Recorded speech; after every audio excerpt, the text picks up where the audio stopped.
ఇంకా ఆయన వదిన ఆమె పురంధేశ్వరి, ఆమె జాతీయ పార్టీ, అందులోనూ అధికార పార్టీ, కేంద్రంలో అధికార పార్టీలో ఉన్నదానికి ఇక్కడ అధ్యక్షురాలు. కానీ అజెండా మాత్రం మొత్తం చంద్రబాబు నాయుడు. ఆమె అడాసిటీ, అహంకారం అది అర్థం కావట్లా. మన రాసిండేది ఏకంగా సిటీ రాష్ట్రంలో ఉండే అధికారులందరినీ పెట్టుబడేసింది. ఐపీఎస్ వీళ్ళు ప్రతి ఒక్కరికి మళ్ళీ వైఎస్ఆర్సీపీ ఇన్ని డబ్బులు ఇచ్చింది, అంత ఇచ్చింది, ఇవి చేసింది అని ఏదో ఒక రిమార్క్స్. అలాగే ఏం చూసి ఏం చేయాలి, ఈసీ బాధ్యత ఏంటి, ఎవరిని పెట్టాలనేది కూడా రికమెండేషన్ ఇస్తూ, బహుశా చంద్రబాబు ముఖ్యమంత్రి అని అనుకుని ఆమె రాసిందా, లేక ఈసీ అంటే మా పార్టీ దీని తరఫునే పనిచేస్తుంది కదా అని ఆమె అనుకుని పెట్టిందా? వైల్డ్ అలిగేషన్స్ ప్లస్ ఎవరిని అపాయింట్ చేయాలని కూడా దాంట్లో రాయడం లెటర్. అది అందరి దృష్టికి వచ్చినట్టుంది. మా వాళ్ళు రియాక్ట్ అయ్యారు, అందరం అవుతున్నాం. ఇది ఎందుకు చేసింది ఆమె? చంద్రబాబు నాయుడు గారి పనుపున ఆయన ఒక పక్క అటాక్ చేస్తే, ఆయన వదిన గారు ఇంకొక పక్కన అర్జెంటుగా ఆమె కూడా తన మరిదిని తీసుకొచ్చేసి ఇక్కడ కూర్చోబెట్టాలి పవర్లో. ఆ రోజు ఎన్టీ రామారావు వెన్నుపోటు పొడిచి దించడంలో కూడా పూర్తి చంద్రబాబు నాయుడు సహకారమేమో. మళ్లీ ఈయన ఏజెంట్గా కాంగ్రెస్ అధికారంలో ఉంటే అక్కడ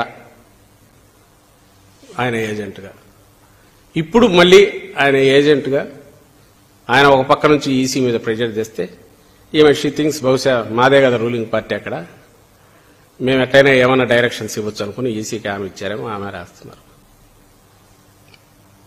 ఇవి ఇంకా పత్రికలు, మీడియా వీళ్ళ దీనికి తగినట్టే వాళ్ళు చేష్టాలు కూడా అట్లే ఉన్నాయి. అంటే నిజంగా అర్థం కాదు అంటే వీళ్ళందరి అహంకారం ఎక్కడి నుంచి, దీనికి బేస్ ఏంటి? అసహనం అర్థమవుతోంది, నిస్పృహ అర్థమవుతోంది. ఈ అహంకారం ఏంటండి? As if they are meant for ruling. వాళ్ళు ఉండేదే శాశ్వతమైన రూలింగ్ కోసం మేము ఉన్నామనుకుంటున్నారా? అధికారికంగా కానీ అనధికారికంగా కానీ అర్థం కావట్లా. ప్రజలందరూ గమనించాల్సింది,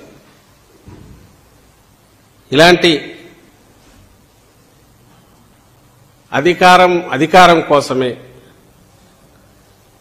వాళ్ళు బాగుపడడానికే, ప్రజల గురించి ఆలోచన లేకుండా వాళ్ళు చేస్తున్న పన్నాగాలు, ఏదైనా వేస్తున్న పన్నాగాలు కానీ, చేస్తున్న కుట్రలు కానీ, అందులో భాగంగానే ఈ ఎక్స్ప్రెసివ్గా అందరికి కనపడేటట్టు ఏదో ఘోరాలు జరిగిపోతున్నాయి. ఘోరం జరిగిపోయిందంటే నేను ఇంతకుముందు చూపించిన లాంటిది. అంటే ఒక వ్యవస్థ, అందులోనూ ఇండిపెండెంట్ వ్యవస్థ, ఏ వ్యవస్థ పరిధిలో అయితే, ఈసీ పరిధిలో అయితే స్టేట్ అడ్మినిస్ట్రేషన్ కూడా పనిచేయాల్సి ఉంటుందో, ఇంక్లూడింగ్ సెంటర్తో సహా కాన్స్టిట్యూషన్ ప్రకారము, దాని మీద ఈయన అప్పట్లో ముఖ్యమంత్రి హోదాలో ఉండి వెళ్ళి అటాక్ చేయడం, మాటలు కూడా విన్నారుగా. ఇంకెందుకు అందరం క్లోజ్ చేసుకోండి, రిగ్గింగ్ చేసుకోండి అని ఈసీతో అంటాడు. ఆ అడాసిటీ, ఆ రోజు అదే అడాసిటీ, అదే అహంకారం, ఈరోజు కూడా అదే లెక్కలేనితనం, అదే అడాసిటీ, అదే టేకన్ ఫర్ గ్రాంటెడ్నెస్, అహంకారం. ఆయనకు కానీ, పురంధేశ్వరికి కానీ, రామోజీరావు బ్యానర్ హెడ్డింగ్లో కానీ, ఈడ్చి పారేసిన ఈసీ అనడంలో కానీ,